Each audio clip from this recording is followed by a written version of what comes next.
세상에서 가장 어려운 농사가 있다면 자식 농사라고 합니다. 도대체 이 아이들을 어떻게 해야 잘 키울 수 있을까요?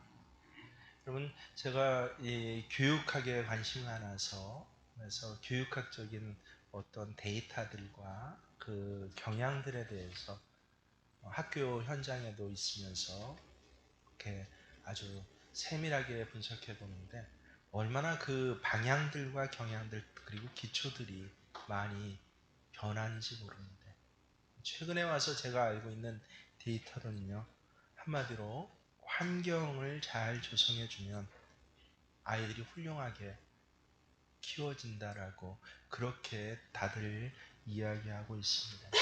사랑받는 뭐 사랑이 많은 어미, 친구 같은 아비, 그리고 쾌적하고 안락한 주거의 그 환경들, 그리고 우수한 교육의 기회가 있는 그러한 어떤 지역들, 이러한 모든 것들이 다 갖추어지어서 애들한테 제공이 될 때 아이들은 훌륭히 키워진다라고 합니다.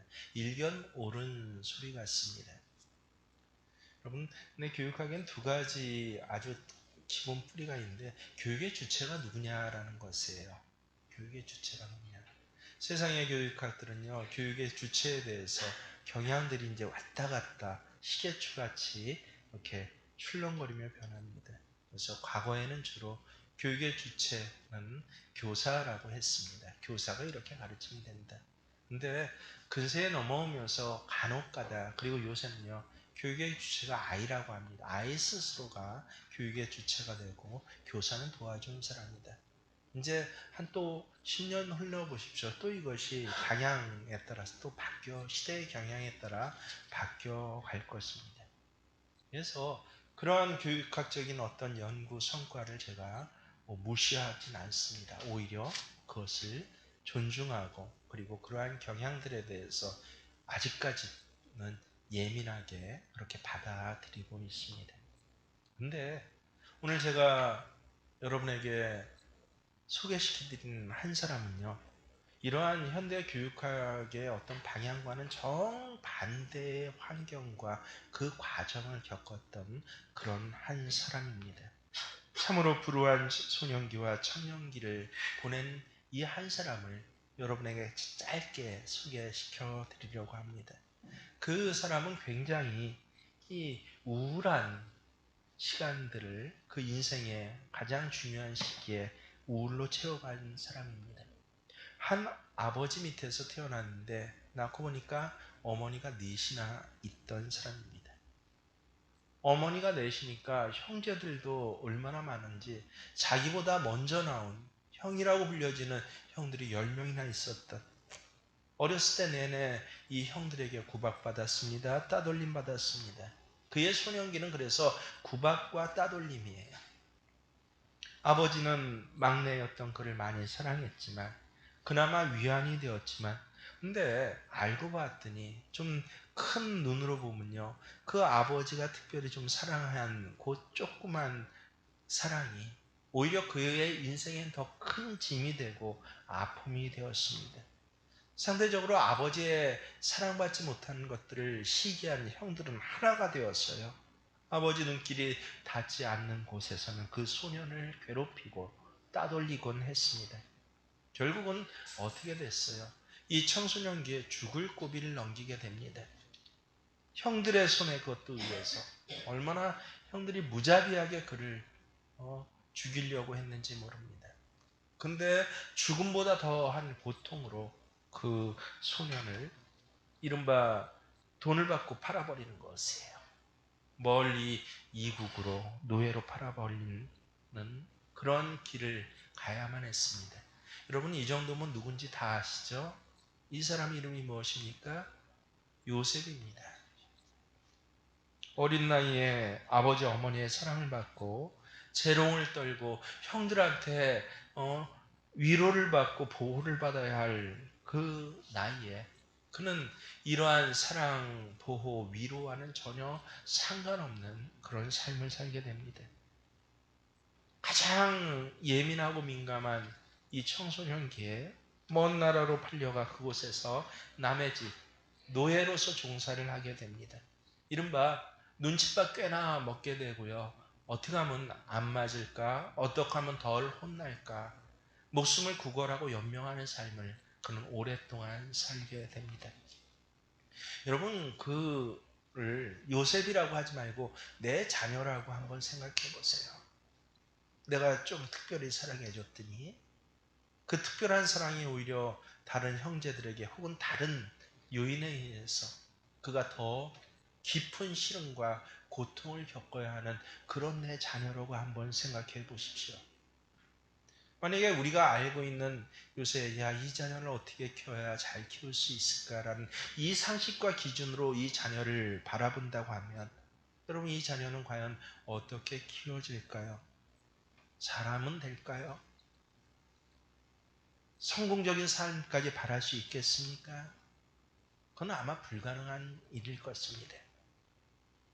또한 이 요셉이라는 소년은요, 그래도 이 어떤 긍정적인 부분이 있어서 노예로 팔려가서도 이른바 보디발이라는 큰 부자 장군의 집에서 성실하게 일해서 얼마나 성실했는지 그는 그 노예 자리에서 그래도 좀 나은 권세와 그리고 그 지위에 올라가게 됩니다.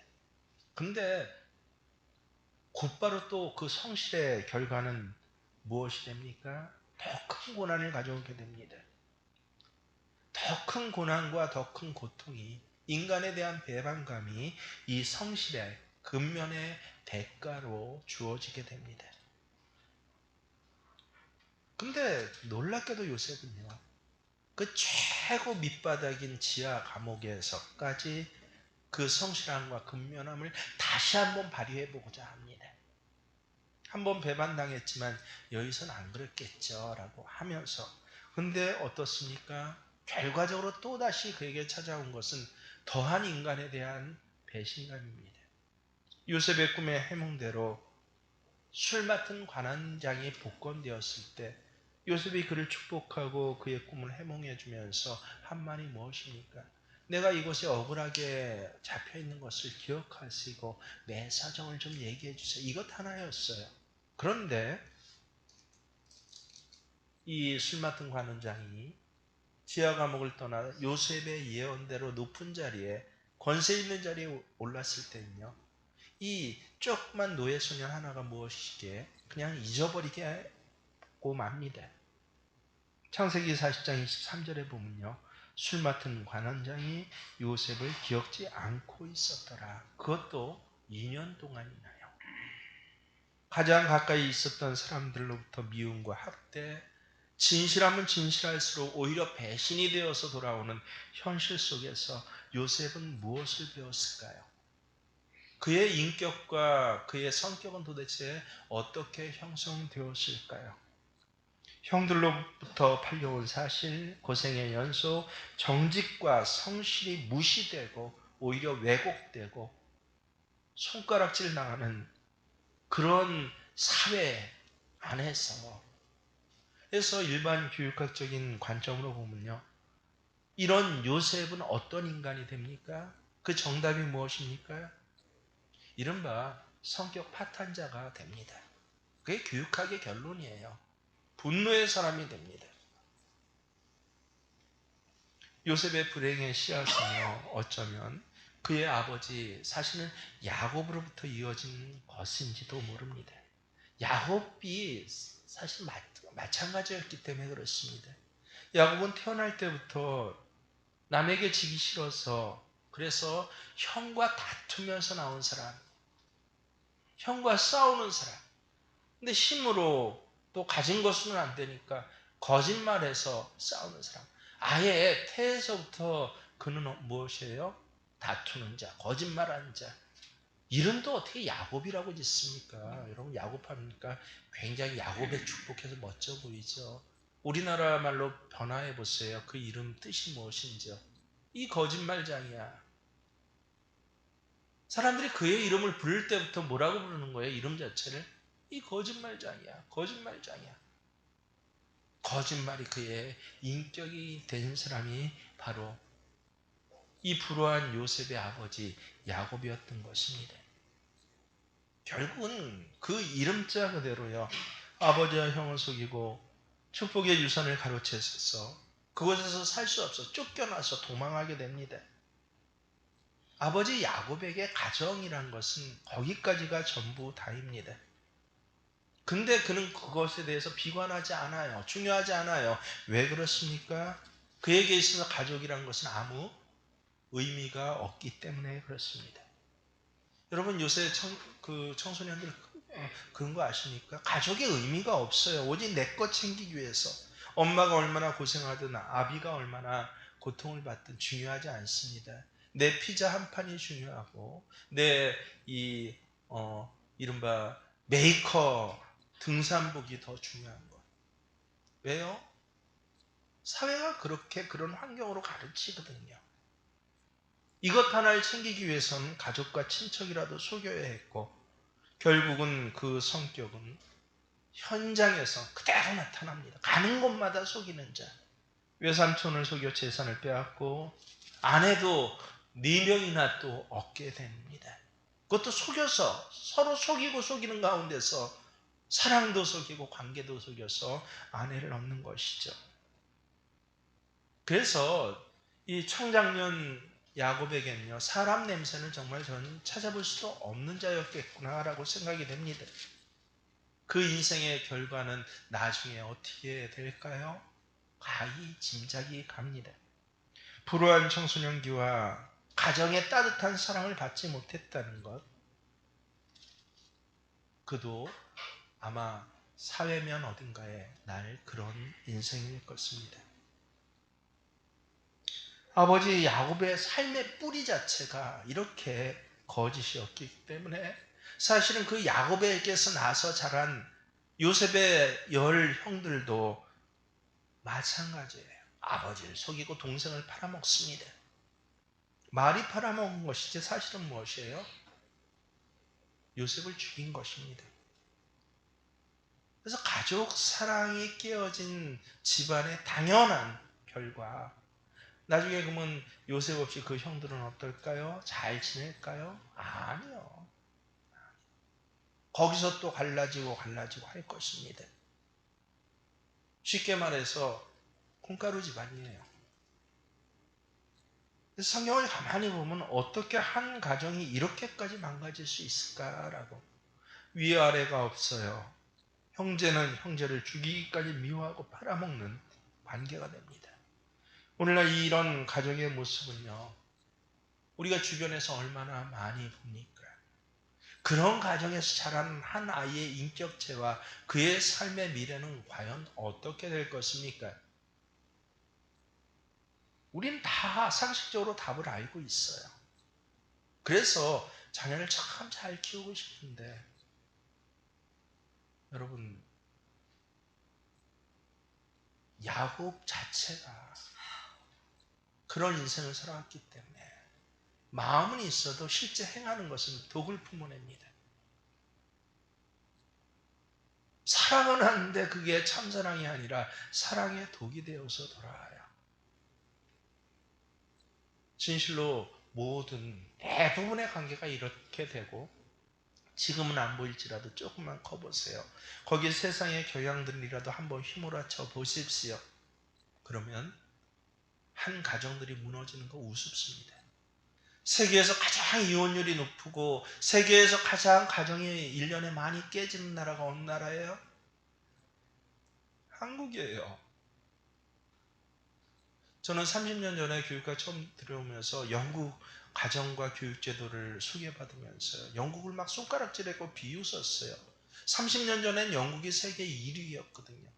유치원 가보면요, 아이들 3명 중에 하나가 자기 엄마 아빠에서 난 아이들이 없어요. 근데 그런 영국을 불과 30년, 딱 한 세대 만에 앞지른 것이 우리나라입니다. 세계에서 기독교인 인구의 퍼센티지가 가장 많은 나라가 어떤 나라입니까? 대한민국이에요. 그럼 생각해 보십시오. 예수 믿는 사람이 가장 많은 나라. 주일날 이렇게 예배자리 나와서 예배 드리는 사람이 가장 많은 나라. 그런데 그런 가장 많은 나라에서 자살률이 가장 많고 이혼율이 가장 많고 성격 이상자, 파탄자들이 가장 많이 배출되고 양성이 된다라고 한다는 것은 무엇입니까? 여러분이 하나님 부르지만 사실은 우리의 모든 교육의 내용들과 그 뿌리들이 어디 있다는 거예요? 세상에 있구나. 그래서 세상 교육학이 말하는 그대로 되어가는 과정이 얼마나 많이 있습니까? 마치 그래서 세상 교육을 많이 받아들이는 것, 거기에 능수능란한 것이 뛰어나고 좋은 아이를 키울 것처럼 착각하고 거기 여러분이 속아요.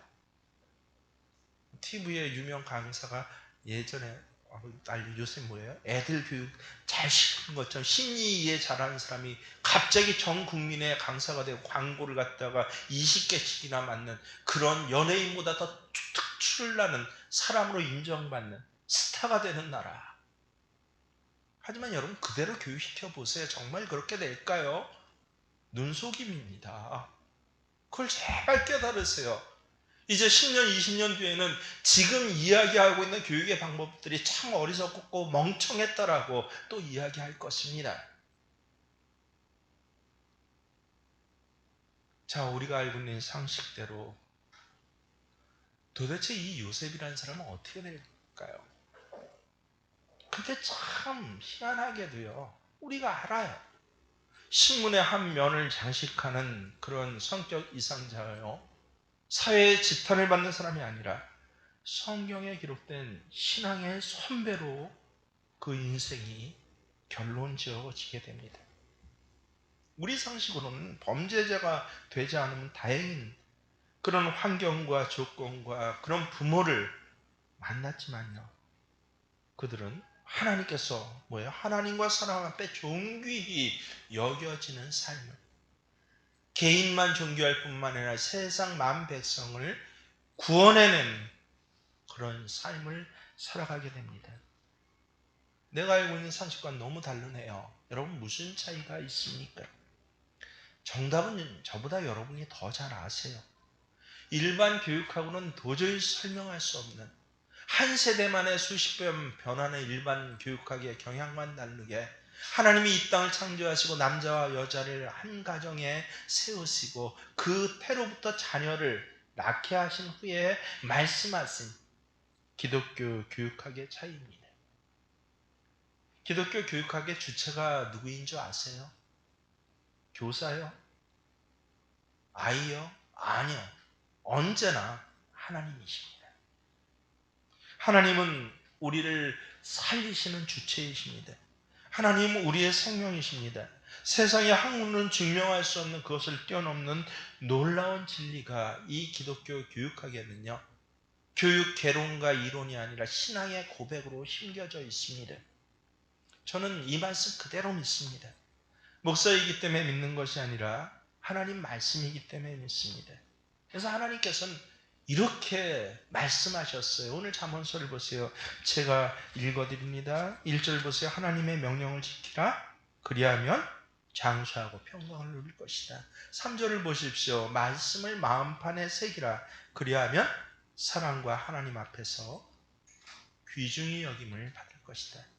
5절을 보세요. 쉽게 표현한 뭐예요? 마음을 다해서 여호와를 신뢰하라. 그리하면 하나님께서 너의 길을 지도해 주실 것이다. 7절을 보세요. 여호와를 경외하라. 그리하면 몸이 윤택하게 될 것이다. 조금 지나서 9절을 보세요. 여호와를 이번에 공경하라. 그리하면 창고가 가득하고 포도즙이 넘칠 것이다. 저는 잠언서의 말씀을 읽을 때마다 이 토시 하나를 그대로 믿습니다. 왜냐하면 이것은요, 솔로몬이 교사로 가르친 것이 아니라 신앙의 체험이고 신앙의 간증이기 때문에 그렇습니다. 원래 솔로몬 자체는 왕이 될 수 없는 사람이었어요. 출생 자체가 뭐예요? 죄의 뿌리입니다. 그 솔로몬 태어나기 전에 이미 수많은 형들이 든든히 그 위에 버티고 있었습니다. 형제들에 비해서 그는 한마디, 어렸을 때 그는 성경에 뭐라고 기록됩니까? 유약한 사람이었다라고 그렇게 기록되고 있습니다. 출생으로나 서열로나 실력으로 봤을 때 결코 왕이 될 수 없는 사람이 솔로몬이었어요. 왕이 된다고 하더라도 왕의 권위를 가지고 계속 통치할 수 있을지 의문이었던 채 20살이 된 막내 왕자였습니다. 이미 세력을 이루고 있는 무서운 형들, 실력 있는 형들이 그를 지켜보고 있었고요. 그리고 이미 큰 형은 내가 왕이다라고 그렇게 선포해서 많은 백성들의 지지와 관료들도 이미 거느리고 있는 상태였습니다. 이때 솔로몬이 한 일이 무엇입니까? 자신의 처지를 누구보다 잘 알고 있었던 솔로몬요, 오로지 하나님을 신뢰합니다. 그것은 아버지 다윗이 솔로몬이 어렸을 때부터 무릎에 앉히고 귀에 딱지가 않도록 들려준 신앙의 고백이에요. 하나님을 인정하고 내 삶은 하나님이 주관하십니다 라고 해서 세상에 어떤 방법도 쓰지 않고 오로지 하나님의 도움을 청합니다. 그러자 신비로운 일이 일어납니다. 하나님께서는 그런 솔로몬을 축복해 주셔서 왕이 됐을 뿐만 아니라 중요한 건 뭐예요? 솔로몬의 통치 기간이 40년인데 40년 동안 이스라엘 유다의 왕이 20명이에요. 500년 동안 북이스라엘 왕이 19왕입니다.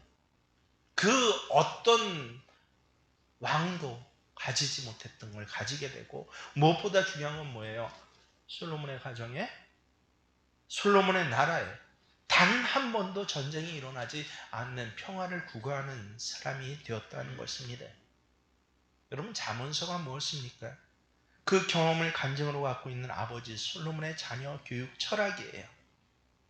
솔로몬은 많은 약점을 가지고 시작했지만 그의 인생의 결선으로 보면 참으로 자랑할 것이 많은 그런 삶을 살았어요. 굉장한 재산을 가졌기에 솔로몬은 재산을 자랑할 수 있었습니다.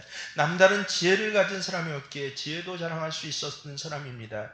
가장 강성한 왕국을, 가장 넓은 왕국을 세운 왕이었으니까 그의 치적을 자랑할 수도 있었을 것입니다. 또한 찬란한 하나님의 성전을 지어 봉헌한 사람이니 그의 종교적인 공헌을 자랑할 수도 있었습니다. 뿐만 아니라 수많은 책들을 저술했으니 학문을 자랑할 만도 합니다. 어느 저명한 학교의 MBA 출신에게도 뒤지지 않는 탁월한 경영 능력을 가지고 있는 사람이니 세상을 경영하는 자로 그것을 자랑할 만도 했습니다. 하지만 그 모든 것에 솔로몬이 결국은 한 말이 뭔지 아세요? 전도서 맨 처음에 나옵니다. 이 모든 것들을 다 해봤더니 뭐다? 헛되고 헛되며 헛되고 헛되니 모든 것이 다 헛되도다. 솔로몬의 지혜예요. 그래서 그에게 자랑거리, 신앙 고백거리는 다 헛된 것인데 딱 하나 남은 것이 무엇입니까? 이 말이에요, 여러분. 하나님을 인정하라. 그거 아십니까? 우리가 우리의 자녀들에게 해줘야 할 것이 무엇입니까? 좋은 환경을 만들어준 일, 많이 가르쳐준 일, 편안하고 안락하게 살게 해준 일, 많은 것을 보게 해준 일, 얼마나 중요한지 모릅니다. 저는 제 자녀뿐만 아니라 이 후배들에게도 애들 나면 애들에게 참 많은 기회를 주고 많은 것을 보여주라고 그렇게 이야기를 합니다. 하지만 그것에 앞서서 가장 필요한 것이 무엇입니까?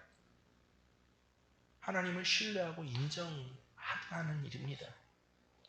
여러분이 자녀를 잘 가르칠 수 있을 것이라고 착각하지 마십시오. 우리가 우리 아이들의 삶의 행복에 조금만 도움을 줄 수 있을 것이라고 착각하지 마십시오. 우리는 아이들을 가르칠 만한 자격이 없는 사람들입니다.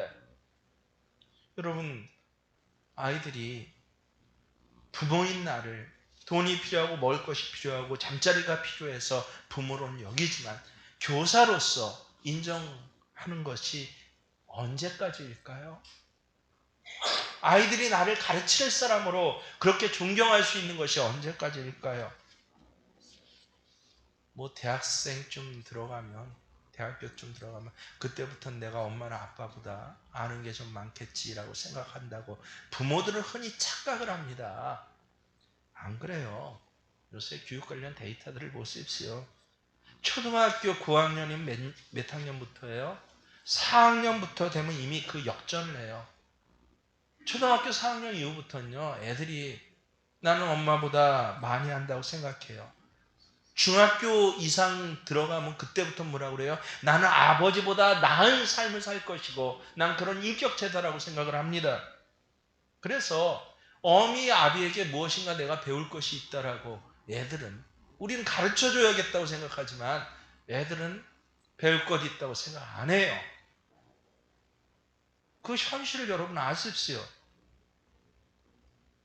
부모가 그래서 아무리 그 다음부터 가르치려고 해봐야, 제가 그러잖아요, 초등학생까지 밖에 못 가르쳐요. 그러면 여러분 초등학생까지 수학 가르칠 거예요? 미술 숙제 대신 해줄 겁니까?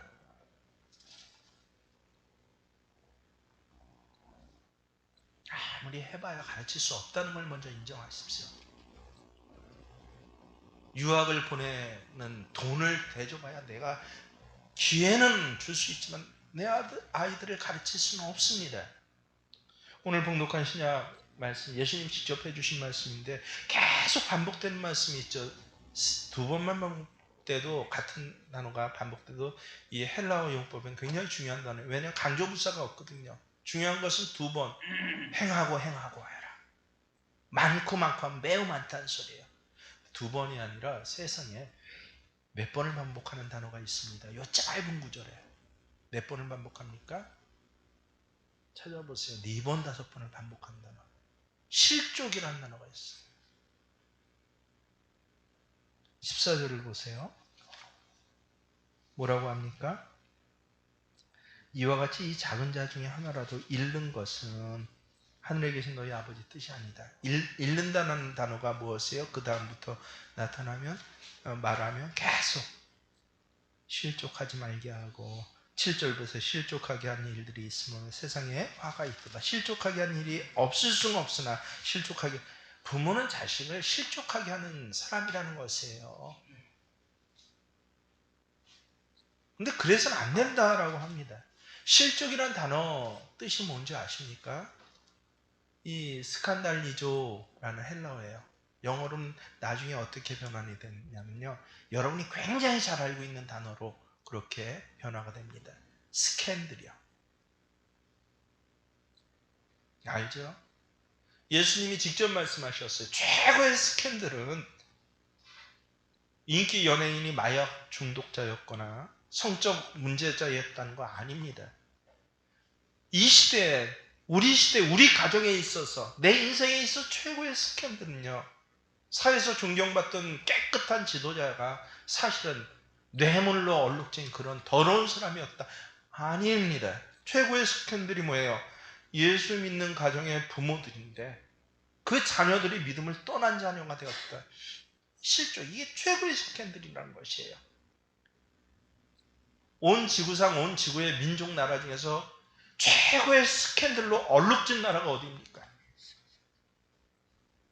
여러분이 살고 있는 한국입니다.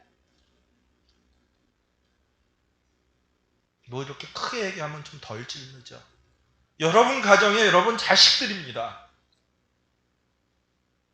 아주 스캔들 덩어리예요. 근데 이걸 스캔들로 여기지를 않아요. 예수님이 직접 최고의 스캔들로, 이것만은 안 돼라고, 실족하지 말게 하며, 실족해서는 안 돼, 실족하면 안 돼, 4번, 5번을 말씀하시는데도 머리 숙인들, 야, 우리 자녀한테 무슨 파카를 사줄까? 학교는 어디를 보낼까? 어떻게 해야 쟤를 이겨먹게 할까? 스캔들 덩어리로 만들고 있습니다. 기억하십시오. 성경에서 말하는 부모의 역할은 다른 것 아니에요. 아예 인정을 합니다. 어차피 나는 가르칠 수 없습니다를 인정을 합니다. 단 하나, 자녀를 가르치기 전에 실수와 잘못을 내 몸으로는 보여주지 말아야 된다라고 그것 하나만 말씀하세요. 많이 가르치지 마십시오. 단지 자녀들 앞에서 거짓말하지 마십시오. 자녀들 앞에서 부모를 학대하지 마십시오. 자녀들 앞에서 빨간불일 때 횡단보도 건너지 마십시오. 자녀들 앞에서 저울추 속이지 마십시오. 자녀들 앞에서 예배 시간에 지각하지 마십시오. 자녀들 앞에서 예배 시간에 졸지 마십시오. 이것 하나만 하면 하나님께서 어떻게 하신다고요? 나를 인정하는 것으로 내가 여겨줄게라고 하시는 거예요. 그래서 네 자녀들은 누가 지도하신다? 하나님이 지도해 주시겠다라고 약속하십니다. 여러분, 오늘 어린이 주일날 정말 하나님을 너는 인정해야 돼를 가르치는 게 아니라 내가 하나님을 인정할 때 그러면 우리 자녀들도 하나님 인정할까요? 아니요. 그 다음부터 하나님께서 지도하시겠다는 거예요. 너무도 놀랍죠? 내가 하나님 앞에 뜨겁게 예배드릴 때 우리 자녀들도 하나님 앞에서 뜨겁게 예배드릴까요? 그건 몰라요. 근데 약속하는 뭐예요? 그럼 내가 네 자녀들을 지도할게. 인도할게입니다. 그래서 인정하다라는 이 말이 도대체 무슨 말이기에 이게 그렇게 중요한가 제가 찾아봤더니 히브리어로 다에후예요. 제가 너무도 잘 알고 있는 단어였습니다. 야다, 창세기 1장에 처음 나온 야다. 뭐예요? 아담이 하와를 알았더라. 그 야다예요. 알다. 관계했더라. 함께 살았더라. 야다. 그래서 인정하다. 이 다에훈요. 영어 성경으로는 정확히 acknowledge로 번역이 되어 있습니다. acknowledge 우리는 아는 뜻 외에 두 가지 기원적인 뜻이 더 있는데 여러분 아십니까? 보케블러리 공부를 좀 로마자에서 해보신 분들은 아주 잘하는 것이 이 acknowledge예요. 무슨 뜻입니까? 응답하다라는 뜻이 있고 자백하다라는 뜻이 있습니다. 왜 뭐예요? 야다, 하나님을 알아가는 것, 하나님 앞에 응답하는 것, 하나님 앞에 자백하는 것, 이게 알아간다는 뜻이에요. 성경 말씀 들려주는 게 알아가는 것이 아니라 내가 하나님 앞에 응답을 해요. 야, 참 배가 고픈데 어떻게 해야 되나? 그럴 때 하나님 앞에 기도해서 받을 때, 그럴 때 그걸 야다, 인정하는 것이라고 합니다. 내가 자백을 해요. 고백한다는 거예요. 신앙의 고백. 이렇게 어려운 일이 있을 때 하나님 이렇게 도와주셨습니다 라고 가르치는 게 아니에요. 그렇게 내가 하나님을 인정할 때 우리의 아이들도 그렇게 하나님을 인정한 아이가 당연히 되어가고 하나님 앞에 뭐하는 아이? 응답하고 자백한 아이가 되고 나머지는 것만 하나님께서 인도해 주시겠다라고 하는 것입니다. 야곱 참 못된 것이 많고 태어날 때부터 이름 자체가 거짓말이었지만 그러고 봤더니 한 가지 잘한 것이 이거예요. 어려울 때 어떻게 했어요? 아까 말씀드렸죠? 온 가족이 멸족당하게 돼서 딱 하나 했어요. 뭐 했습니까? 베델로 올라가자. 내가 거기서 여호와께 제사 드리려 하노라.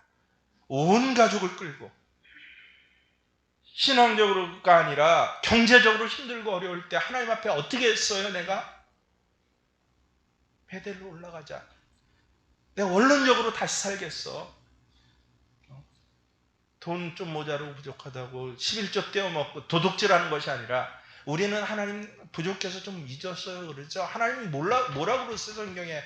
도둑질하지 말라라고 해요. 도둑질하지 말라 제발. 나머지 그럼 내가 채워줄게. 근데 우리는 뭐라고 그래요?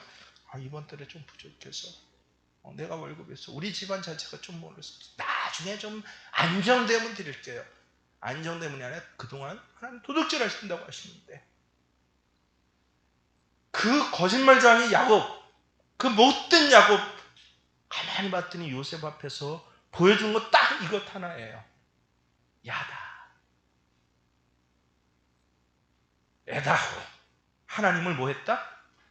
인정했어요. 어느 자리에서 어렵고 힘들고 없고 피곤하고 약하고 쓰러지고 사방에 대적이 있을 때 그는 하나님을 인정했더니 그때 하나님께서 어떻게 하셨다는 거예요? 오늘 말씀에 의하면 요셉을 책임져 주시고 지도해 주셨다는 겁니다.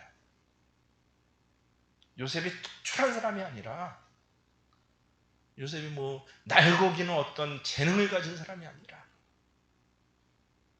참 못난 아비였지만, 못난 어미였지만, 가르쳐준 것도 별로 없었지만, 해준이 사랑이라고 조금 했는데 독이 되어서 형제들의 핍박으로 돌아왔지만, 근데 단 하나, 그가 하나님을 인정하니 그의 자녀들이 하나님의 지도를 받게 되었다.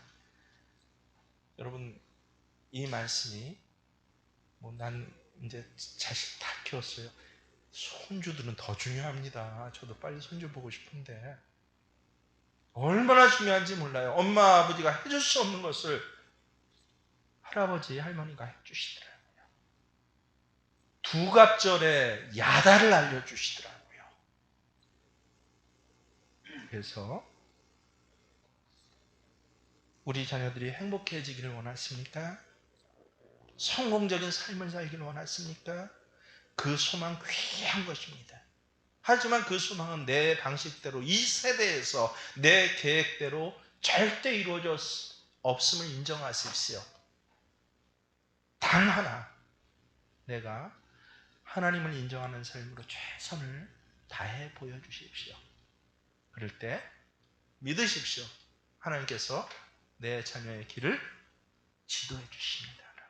그래서 잠언 3장 1절에서 6절 말씀 다시 한번 읽어보는 것으로 우리 말씀 마치겠습니다. 스크린을 보면서 큰 소리로, 저기 빨간 걸로 똥똥똥 있죠? 이 동그라미 3개, 내 자녀 이름을 정확히 성씨까지 넣어서 부르시길 바랍니다. 저도 제 자녀 이름을 넣어서 부르겠습니다. 제 목사 자녀 이름을 부르시면 안 됩니다. 자기 자녀, 그리고 손주 이름을 불러서 신앙을 고백하십시오. 시작. 하나님의 말씀이 정하영에게서 떠나지 않게 하고 그것을 정하영의 목에 메고 정하영의 마음판에 새기게 하라. 그리하면 정하영에게 하나님과 사람 앞에 은총과 귀중히 여김을 받으리라. 너는 정하영이 마음을 다하여 여호와를 의뢰하고 자신의 명철을 의지하지 않도록 하라. 그리하면 하나님께서 정하영의 길을 인도하시리라.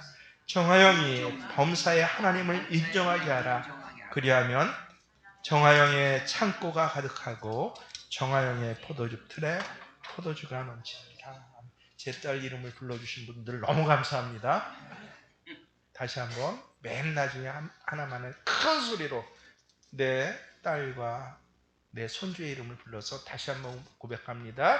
그리하면 정하영의 창고가 가득하고 정하영의 포도주 틀에 포도주가 넘치리라. 아멘. 결단하는 기도를 드리겠습니다. 그렇습니다. 하나님, 태의 자녀들 너무도 소중합니다. 눈에 넣어도 안 아픕니다. 내 목숨과도 바꿀 수 있습니다. 한데 우리에겐 능력이 없습니다. 많이 사랑하는데 온전한 사랑을 주지를 못합니다. 자녀를 위해서 좋은 것이라고 생각해서 이 일을 했는데 나중에 해봤더니 자녀에게 독을 먹이는 일이었습니다. 하나님, 이러한 실족의 고백들을 한탄처럼 반복하는 삶을 내 대에서 끊기게 하여 주시옵소서.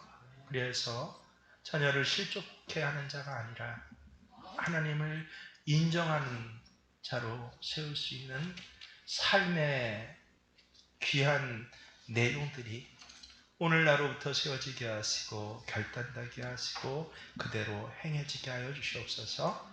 내 눈에 보기에 하나님 약속하십니다. 내가 하나님을 인정할 때 내 자녀의 길을 결국은 요셉과 같이 하나님께서 지도해 주셔서 저를 존귀히 세워주시고 만인 위에 높여주시고 저를 통하여 수많은 생명이 살아나게 하셨습니다라는 이 놀라운 야곱의 고백이 내게도 고백되게 하여 주시옵소서.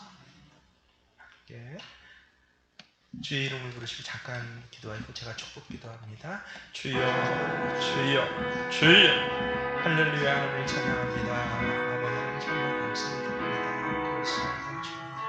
내가 오늘 말씀이 내 마음판에 새겨지게 하시고 내 삶의 시간표와 내 가계부와 또 내 마음의 우선순위에 그대로 새겨지게 하여 주셔서 하나의 질 때마다 아버지 하나님 진정으로 내 눈에 주의 약속을 이루어지는 것을 당대에서 그치는 시간이 아니라 자녀 때 하나님 더 축복해 주시고 손주 때 그 복들과 그 생명의 역사들이 풍성하게 일어남을 내가 보며 내 손으로 만지는 하늘의 은혜와 응답의 역사가 있어지게 하여 주시옵소서. 우리 새생명 모든 믿음의 예배자들, 아멘으로 결단한 예배자들에게 이 생명의 역사가 그대로 내려지게 하여 주시옵소서.